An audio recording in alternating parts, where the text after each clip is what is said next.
Hello friends, आपल्या सर्वांची आवडती मालिका वचन दिले तू मला या मालिकेच्या आजच्या बुधवार 19 ऑगस्टच्या एपिसोडमध्ये एकानंतर एक धमाकेदार ट्विस्ट आले आहेत. फ्रेंड्स, आजचा एपिसोड खूप भारी होता. मग नेमकं घडलंय तरी काय? तर आजच्या एपिसोडमध्ये ऊर्जाने स्वतःच्या तत्वांबद्दल कोणतीही माघार घेतलेली नाहीये आणि कोर्टात खरं खरं सांगितलं की हो, मी विक्रांत शिर्केवर गोळी झाडली. त्यामुळे जज साहेबांनी ऊर्जाचा जामीन अर्ज फेटाळला आणि ऊर्जाला 2 दिवसांची पोलीस कोठडी सुनावली. त्यामुळे शौर्य ऊर्जावर खूप चिडला आणि ऊर्जाला जाब विचारला की माझ्या डॅडने तुला एवढं सांगितलं, ते तुझ्यासाठी एवढं करताय, मग तू असं का केलंस, कोर्टात खरं का बोललीस? ऊर्जाला सुद्धा हाच प्रश्न पडला. हर्षवर्धन जहागीरदार माझ्यासाठी एवढं सगळं का करताय? आणि मग ऊर्जाला संशय आला की या सगळ्या प्रकरणामागे त्यांचा हात तर नाहीये ना. म्हणजे आता ऊर्जा एकदम राईट ट्रॅकवर पोहोचली आहे. मग हे सगळं नेमकं घडलं तरी कसं, हे जाणून घेण्यासाठी हा व्हिडिओ शेवटपर्यंत नक्की पहा. फ्रेंड्स, आजच्या एपिसोडच्या सुरुवातीलाच ॲडव्होकेट विशाल कीर्तीकर जज साहेबांना विनंती करतो की मला या केसचे in-charge investigation officer inspector Parab यांना काही प्रश्न विचारायचे आहेत. मग जज साहेब परवानगी देतात आणि हा इन्स्पेक्टर परब तेथे पिंजऱ्यात येऊन उभा राहतो. मग ॲडव्होकेट विशाल त्याला प्रश्न विचारतो, इन्स्पेक्टर परब, जेव्हा तुम्ही घटनास्थळी पोहोचला तेव्हा तुम्ही काय पाहिलं ते कोर्टाला सांगा. ऊर्जा, शौर्य सगळे या इन्स्पेक्टर परबकडे लक्ष ठेवून असतात आणि मग इन्स्पेक्टर परब झालेला सगळा प्रकार सांगतो की जेव्हा आम्ही घटनास्थळी पोहोचलो तेव्हा आम्हाला दिसतं की आरोपी ऊर्जा शिंदे यांच्या हातामध्ये पिस्तूल होती आणि तेथे पद्मा कदमसुद्धा उपस्थित होत्या आणि मृत विक्रांत शिर्के हा रक्ताच्या थारोळ्यात पडला होता. त्याच्यावर गोळी झाडली गेली होती आणि त्याचा जीव गेलेला होता. मग आम्ही आरोपी ऊर्जा शिंदे यांना प्रश्न विचारला की गोळी तुम्हीच झाडली का? तेव्हा ऊर्जा शिंदेने आम्हाला सांगितलं की हो, गोळी मीच झाडली आहे. आणि मग आम्ही ऊर्जा शिंदे यांना अटक केली. जज साहेब हे सगळं ऐकून घेतात आणि मग वकील विशाल त्याला जायला सांगतो. इन्स्पेक्टर तेथून निघून जातो आणि मग ॲडव्होकेट विशाल हा जज साहेबांना सांगतो, जज साहेब, जेव्हा ही घटना घडली तेव्हा विक्रांत शिर्के आणि ऊर्जा शिंदे यांच्याशिवाय तेथे आणखीन एक व्यक्ती उपस्थित होती आणि त्या व्यक्तीचं नाव आहे पद्मा कदम. मी तुम्हाला विनंती करतो की मला पद्मा कदम यांनी जे पोलिसांना स्टेटमेंट दिलंय त्यात एक गोष्ट त्यांनी अशी नमूद केली आहे ती क्लिअर करायची आहे, म्हणून त्यांना येथे बोलवण्याची परवानगी मला द्यावी. जज साहेब म्हणतात, ॲडव्होकेट विशाल, पण एक गोष्ट लक्षात ठेवा, आजची सुनावणी ही आरोपी ऊर्जा शिंदे यांच्या जामिनाबद्दल आहे. ते सोडून इतर कोणतेही प्रश्न विचारू नका. जास्त सखोल चौकशी करण्याची गरज नाहीये. ॲडव्होकेट विशाल हो म्हणतो आणि जज साहेब पद्माला बोलवण्याची परवानगी देतात. पद्मा जागेवरून उठते आणि आरोपीच्या पिंजऱ्यात येऊन उभी राहते. सगळेजण पद्माकडे पाहत असतात की आता पद्मा काय सांगते की तिने ऊर्जाला खून करताना पाहिलं की नाही. आणि मग हा ॲडव्होकेट विशाल पद्माला सरळ सरळ प्रश्न विचारतो, पद्मा कदम, विक्रांत शिर्केचा खून कुणी केला? पद्माला काय उत्तर द्यावं ते समजतच नाही. पद्मा कधी ऊर्जाकडे पाहते तर कधी हर्षवर्धन आणि शौर्यकडे पाहते आणि पद्माला आठवतं की त्या दिवशी काय घडलं होतं. विक्रांतने पद्माला जोरात धक्का दिला. पद्मा खाली जाऊन पडली. ऊर्जाने पद्माचं नाव घेतलं आणि पुढच्या क्षणी विक्रांत शिर्केच्या छातीत गोळी लागली आणि पद्मा जोरात ओरडली. पद्माला हे सगळं आठवतं. पद्माला हे सुद्धा आठवतं की हर्षवर्धनने तिला सांगितलंय की कोर्टात असं सांग की ऊर्जाने विक्रांतवर गोळी चालवली नाही आणि ऊर्जाने सांगितलंय की जे खरं आहे तेच बोल. मग हा ॲडव्होकेट विशाल विचारतो, पद्मा कदम, प्रश्नाचं उत्तर द्या. तुम्ही आरोपी ऊर्जा शिंदे यांना मृत विक्रांत शिर्केवर गोळी चालवताना पाहिलं का? पद्मा सांगते, नाही, मी त्यांना गोळी चालवताना पाहिलं नाही. हे ऐकून सगळ्यांना धक्का बसतो आणि मग पद्मा सांगते, मी पाहिलं की विक्रांत आणि ऊर्जाताई दोघे एकमेकांसमोर उभे होते. मग गोळी चालली, पण त्यावेळेस मी ऊर्जाताईला गोळी चालवताना पाहिलं नाही. ॲडव्होकेट विशाल विचारतो, असं कसं शक्य आहे? पद्मा सांगते, कारण त्यावेळेस विक्रांतने मला जोरात धक्का दिला होता आणि मी खाली पडले होते आणि ज्यावेळेस गोळीचा आवाज आला त्यानंतर मी पाहिलं तेव्हा मला दिसलं की विक्रांतला गोळी लागली आहे, पण ऊर्जाताईने गोळी चालवली की नाही हे मी पाहिलेलं नाहीये. म्हणजे पद्मा खरं बोलतीये, तिच्या बोलण्यात एक शब्द सुद्धा खोटा नाहीये. खरंच विक्रांतने जेव्हा पद्माला धक्का दिला तेव्हा पद्माचं लक्ष नव्हतं आणि त्याच वेळेस ही गोळी चाललीये. तेव्हा ऊर्जा ही पद्माकडे आश्चर्याने पाहते की पद्माने सत्य सांगितलंय, पण जवळपास अर्ध सत्य सांगितलेलं आहे. ॲडव्होकेट विशाल हा पुन्हा एकदा पद्माला खोदून खोदून विचारतो, पद्मा कदम, तुम्ही खोटं बोलतोय, खरं खरं सांगा. ऊर्जा शिंदे यांनीच गोळी चालवून विक्रांत शिर्केचा जीव घेतला की नाही? खरं खरं बोला. पद्मा म्हणते, मी खरंच बोलतीये जज साहेब, मी काहीच खोटं बोलत नाहीये. पण हा विशाल खूप चिडतो आणि म्हणतो, खोटं बोलू नका. तेवढ्यात जज साहेब विशालला म्हणतात, ॲडव्होकेट विशाल, मी तुम्हाला आधीच सांगितलंय, ही जामिनावरची सुनावणी आहे. तुम्ही उलट तपासणी नाही करत आहात, त्यामुळे बस झालं, अजून प्रश्न नका विचारू. मग हा ॲडव्होकेट विशाल सॉरी म्हणतो आणि पद्माला जायला सांगतो. पद्मा तेथून जाते.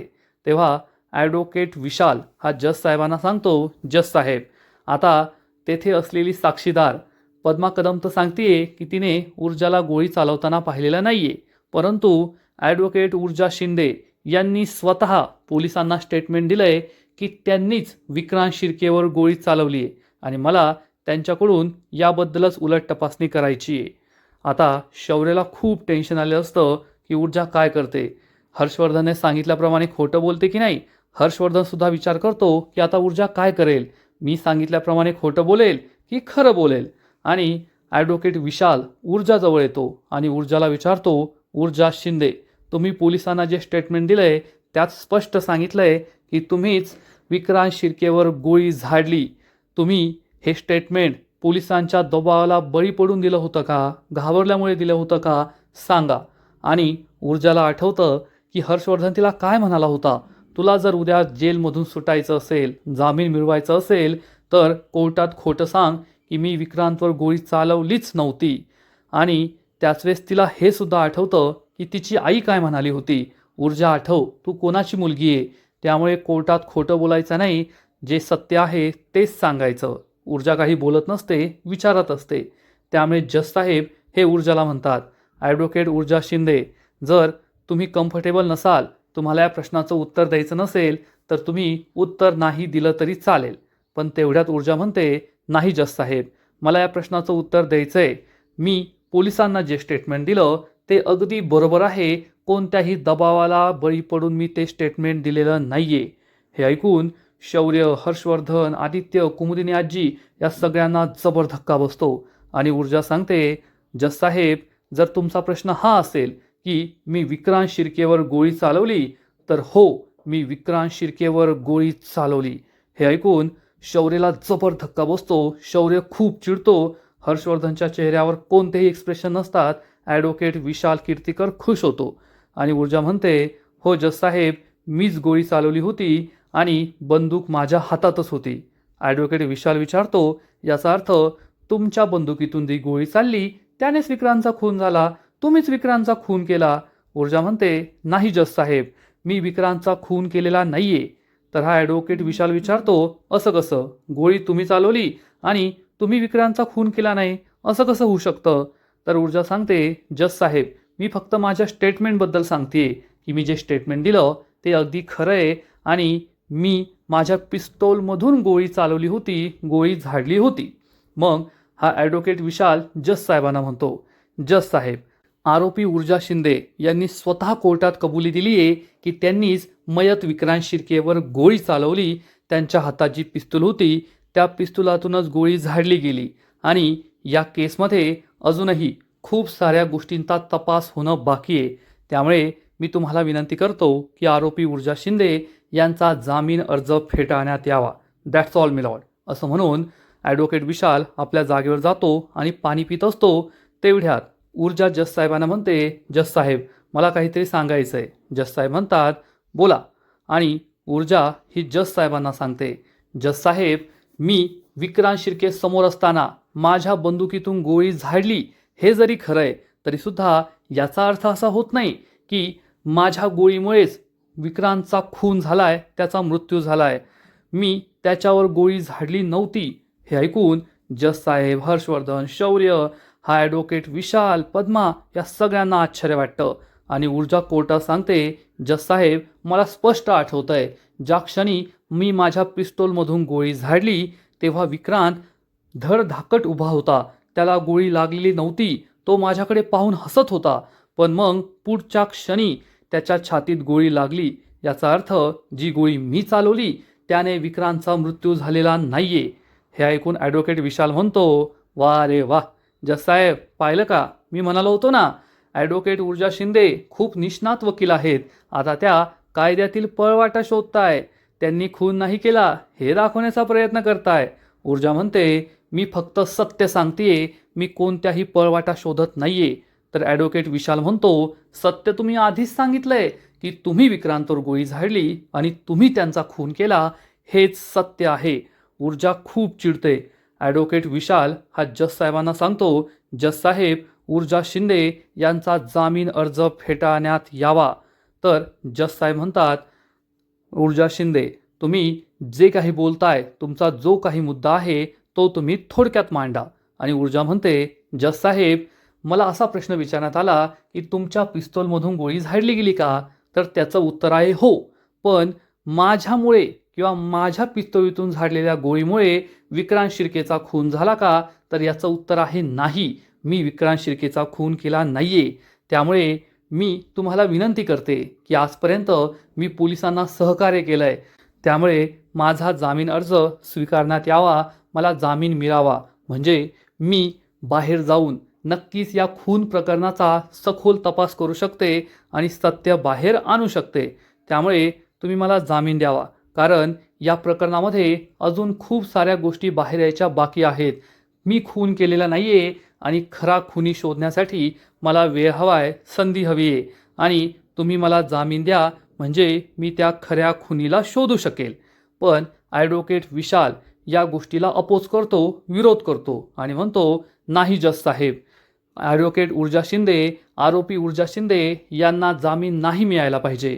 कारण मी आधीच सांगितलंय त्या निष्णात वकील आहेत आणि जर त्या तुरुंगातून बाहेर आल्या तर त्या पुरावे मिटू शकतात. त्याचबरोबर साक्षीदारांना इन्फ्लुएन्स करू शकतात. तसंच अनेक पुरावे त्यांच्या विरुद्ध आहेत. त्यांनी स्वतः कोर्टात सांगितलंय की त्यांनीच विक्रांतवर गोळी झाडली. त्याचबरोबर पोलिसांनी त्यांना रंगेहात पकडलं तेही त्यांनी सांगितलंय. त्यांनी पार्टीत असताना विक्रांतला फोनवर सगळ्यांसमोर धमकी दिली होती की विक्रांत शिर्के मी तुझा जीव घेईल, तुला सोडणार नाही. मग लगेच विक्रांतला एक मेसेज आला, पद्माच्या केसचा सोक्षमोक्ष लावायचा असेल तर या ठिकाणी येऊन भेट. मग ऊर्जा शिंदेचं तेथे जाणं आणि विक्रांतचा खून होणं हे सगळं हेच दर्शवतं की हा खून ऊर्जा शिंदे यांनीच केलाय. एवढंच नाही जज साहेब, ही केस खूप सेन्सिटिव्ह आहे आणि कालच पोलीस स्टेशन बाहेर लोकांची गर्दी जमली होती. ऊर्जा शिंदेच्या समर्थनार्थ लोक मोठमोठ्याने घोषणा देत होते आणि जर ऊर्जा शिंदे बाहेर पडल्या तर या केसवर खूप मोठा परिणाम होऊ शकतो. केसचं सत्य बाहेर येऊ शकत नाही. त्यामुळे मी तुम्हाला विनंती करतो, या केसची चौकशी ही निष्पक्षपणे व्हावी. असं जर वाटत असेल तर ऊर्जा शिंदे यांचा जामीन अर्ज फेटाळण्यात यावा, त्यांना जामीन मिळू नये. That's all mid all. असं म्हणून हा विशाल आपल्या जागेवर जाऊन बसतो आणि मग जज साहेब आपला फैसला सुनावतात आणि सांगतात की आरोपी ऊर्जा शिंदे आणि मयत विक्रांत शिर्के यांच्यामध्ये पूर्ववैमनस्य होतं हे सगळ्यांना माहीतच आहे. त्याचबरोबर आरोपी ऊर्जा शिंदे यांनी हे कबूल केलंय की गोळी त्यांच्या पिस्तूलमधूनच झाडली गेली. आता विक्रांतचा खून त्यांनीच केला की नाही हे अजून सिद्ध झालेलं नाहीये. या केसचा तपास अजूनही प्राथमिक पातळीवरच आहे. म्हणून मी ॲडव्होकेट ऊर्जा शिंदे यांचा जामीन अर्ज फेटाळतो. हे ऐकून ऊर्जा आणि सगळ्यांना जबर धक्का बसतो. विशाल खुश होतो. हर्षवर्धनच्या चेहऱ्यावर कसलेही एक्सप्रेशन नसतात आणि जज साहेब ऊर्जाला 2 दिवसांची पोलीस कोठडी सुनावतात. कोर्ट ॲडजर्न करतात आणि तेथून निघून जातात. मग पोलीस ऊर्जाला घेऊन पुन्हा एकदा पोलीस स्टेशनमध्ये जात असतात, तुरुंगात जात असतात. तेव्हा ऊर्जा ही शौर्यकडे पाहते. पण शौर्यला ऊर्जाचा खूप राग आलेला असतो. ऊर्जाने डॅडने सांगितल्याप्रमाणे कोर्टात खोटं बोलली नाही, त्यामुळेच तिला पोलीस कोठडी झाली असं त्याला वाटतं. सगळेजण शौर्यकडे पाहतात पण शौर्य हा काही ऊर्जाकडे पाहत नाही. शौर्य नाराज झालाय हे ऊर्जाला समजतं आणि ऊर्जा ही दुःखी होऊन तेथून निघून जाते. हर्षवर्धन मात्र भलताच खुश झालेला असतो. आणि मग थोड्या वेळानंतर शौर्य हा ऊर्जाला भेटायला पोलीस स्टेशनमध्ये आलेला असतो आणि तो ऊर्जाला जाब विचारतो.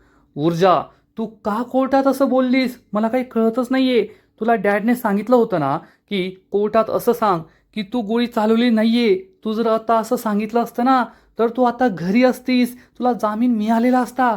पण नाही, तू कोर्टात जे खरं आहे ते सांगितलं आणि आता तू तुरुंगात आहेस. ऊर्जा म्हणते, शौर्य तू काय बोलतोयस? तुझी काय इच्छा आहे? मी कोर्टात खोटं सांगायला हवं होतं. मी असं सांगायला हवं होतं की मी गोळी नाही चालवली. पण ते खोटं आहे ना, मी गोळी चालवली आहे हेच खरं आहे. शौर्य म्हणतो, अगं ऊर्जा, एवढं खरं बोलून नाही चालत. स्वतःला वाचवण्यासाठी कधी कधी खोटं बोलावं लागतं, कधी कधी वाकडा मार्ग घ्यावा लागतो. डॅडने तुला एवढं समजावलं, डॅड तुझ्यासाठी एवढं सगळं काही करताय आणि तरी सुद्धा तू तीच चूक केलीस. ऊर्जा विचारते, चूक?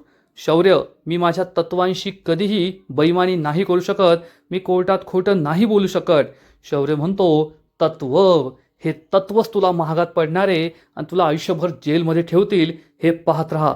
तर ऊर्जा म्हणते, शौर्य तू काय बोलतोयस? म्हणजे मी बाहेर पडण्यासाठी कोर्टात खोटं बोलायचंय असं तुला म्हणायचंय का? शौर्य म्हणतो, नाही नाही, तू खरंच बोल. तू नेहमी खरंच बोलत राहा, म्हणजे तू कधी सुटणारच नाही. आणि कोर्टात हे सुद्धा सांगून टाक की हो, मीच विक्रांत शिर्केचा खून केलाय, मीच त्याच्यावर गोळी चालवलीये, म्हणजे सगळं काही एकदाच संपून जाईल. ऊर्जा गप्प बसते. शौर्य म्हणतो, अगं डॅडने खरंच तुझ्यासाठी किती काय काय केलं होतं. आधी ते म्हणाले की मी तुझी केस लढतो, तू त्यासाठी नकार दिला. तरीसुद्धा त्यांनी स्वतःचा इगो बाजूला ठेवून, त्यांचा झालेला अपमान विसरून तुला मदत करायला ते तयार झाले. त्यांनी तुला चांगला सल्ला दिला की कोर्टात सांग की मी विक्रांतवर गोळी चालवली नाहीये. आणि मी सुद्धा तुला समजावून सांगितलं की ऊर्जा, तेवढ्यापुरतं खोटं बोल, म्हणजे तुला जामीन मिळेल. तू जेलमधून बाहेर आली की आपल्याला या सगळ्या प्रकरणाचा सखोल तपास करता येईल, खऱ्या खुनीला शोधता येईल, सत्य शोधता येईल. पण तू काही माझं ऐकलं नाही. तू शेवटी तुझंच खरं केलं. तुला जे वाटतं तेच तू करते आणि त्यामुळेच आज तू या जेलमध्ये आहे, नाहीतर आता तुला जामीन मिळालेला असता. ऊर्जाला खूप वाईट वाटतं. शौर्य चिडून म्हणतो, तुला आहे ना फक्त स्वतःचं पडलेलं आहे. माझी तत्व, मी ठरवलेले नियम, म्हणजे तुला माझं काही घेणं देणं नाहीये की तू या जेलमध्ये असल्यामुळे मला किती त्रास होतोय, शौर्य किती दुःखी आहे, याचं तुला काही घेणं देणं नाहीये. तू डॅडचं नाही ऐकलं, त्यामुळे डॅड किती दुःखी असतील, तुला त्याचं काही घेणं देणं नाहीये. आपले सगळे कुटुंबीय तुझ्यासाठी काळजी करताय. आज कोर्टात आदित्य दादा, आजी आले होते. घरी तीर्था तुझी काळजी करतीये. तुला त्यांचं काही देणं घेणं नाहीये. तुला फक्त स्वतःची तत्व जपायची आहेत आणि तुझ्या तत्वांमुळेच आज तुझ्या जेलमध्ये आहेस. ऊर्जा खूप दुःखी होते. शौर्य तिच्यावर चिडलेला असतो आणि आजचा एपिसोड येथेच संपतो. फ्रेंड्स, वचन दिले तुम्हाला, या मालिकेचा आजचा एपिसोड खरंच खूप भारी होता, इंटरेस्टिंग होता. शेवटी ऊर्जाने स्वतःच्या पायावर स्वतःच कुऱ्हाड मारून घेतली आहे आणि खरं बोलल्यामुळे तिला काही जामीन मिळालेला नाहीये. पण शौर्य जे म्हणतोय ते सुद्धा बरोबर आहे. जर ऊर्जा जेलमधून बाहेर आलीच नाही तर ती स्वतःच्या बाजूने पुरावे कसे शोधणार, कसं सिद्ध करणार की तिने विक्रांतचा खून केलेला नाहीये. आणि शौर्यसुद्धा तुला हेच समजवण्याचा प्रयत्न करतोय. फ्रेंड्स, वचन दिले तुम्हाला, या मालिकेचा आजचा एपिसोड खरंच खूप भारी होता, खूप इंटरेस्टिंग होता, मजा आली. परंतु पुढील एपिसोड आणखीन भारी असणारे, आणखीन मोठा ट्विस्ट या मालिकेत येणार आहे. मग नेमकं घडणार तरी काय? तर या मालिकेच्या पुढील एपिसोडमध्ये आपण पाहू की शौर्य हा ऊर्जावर खूप चिडलेला असेल आणि ऊर्जाला म्हणेल, डॅडने तुझ्यासाठी एवढं काय काय केलं, पण शेवटी तू डॅडचा अपमान केलाच, डॅडचं ऐकलंच नाही आणि ही तुझी चूक आहे. डॅड तुझ्यासाठी किती काय काय करताय. शौर्य त्याच्या डॅडवर फुल फिदा असेल आणि ऊर्जाला समजवण्याचा प्रयत्न करत असेल की डॅड तुझ्यावर उपकार करताय, डॅड तुझी काळजी करताय, तुझ्या काळजीपोटी सगळं सांगताय. आणि ऊर्जा म्हणेल, शौर्य हाच प्रश्न मला पडलाय ना की हर्षवर्धन जहागीरदार माझ्यासाठी एवढं सगळं का करताय. त्यांच्यात आणि माझ्यात काय नातं आहे, आमच्यात काय इक्वेशन आहे हे तुला चांगलंच माहिती आहे. मग ते अचानक एवढे कसे काय बदलले, ते मला एवढी मदत का करताय, हा प्रश्न तुला पडत नाहीये का? हे ऐकून शौर्य आणखीनच चिडेल आणि म्हणेल, वा ऊर्जा वा, म्हणजे डॅड सगळं जुनं विसरून तुला मदत करायला निघालेत आणि तू त्यांच्यावरच संशय घेतीये. तुझ्याशी ना बोलूनच काही फायदा नाहीये. असं म्हणून शौर्य रागारागाने तेथून निघून जाईल. ऊर्जाला खूप वाईट वाटणार आणि मग ऊर्जा जे काही बोलून गेली असेल त्याचा विचार करणार आणि ऊर्जा म्हणेल, खरंय, हर्षवर्धन जहागीरदार माझी एवढी मदत का करताय? या केसमध्ये मी अडकले तर त्यांना तर आनंद व्हायला पाहिजे, मग ते मला बाहेर पडण्यासाठी का मदत करत असतील? या केसच्या सुरुवातीपासूनच, म्हणजे जेव्हा मला सुशिलाची केस मिळाली तेव्हापासूनच सगळीकडे हर्षवर्धन जहागीरदार आहेच. आणि मग ऊर्जा सगळे डॉट्स एकमेकांना जोडण्याचा प्रयत्न करेल की सुशिलाची केस तिला मिळाली. मग जेव्हा शौर्य जेव्हा जेव्हा तिच्याबरोबर येण्याचा प्रयत्न करत होता, हर्षवर्धन त्याला काहीतरी काम सांगत होता. त्यानंतर पार्टीच्या दिवशी ऊर्जाला जेव्हा फॅक्टरी जायचं होतं, हर्षवर्धन त्याला ऊर्जाशी बोलूच देत नव्हता. मग ऊर्जाने फोन केला तर हर्षवर्धनने तो पाडून टाकला होता. हे सगळं ऊर्जाला आठवणार, म्हणजे ऊर्जा आता राईट ट्रॅकवर आली आहे. तर फ्रेंड्स, तुम्हाला सुद्धा आजचा एपिसोड आवडला का? नक्कीच कमेंट करून सांगा.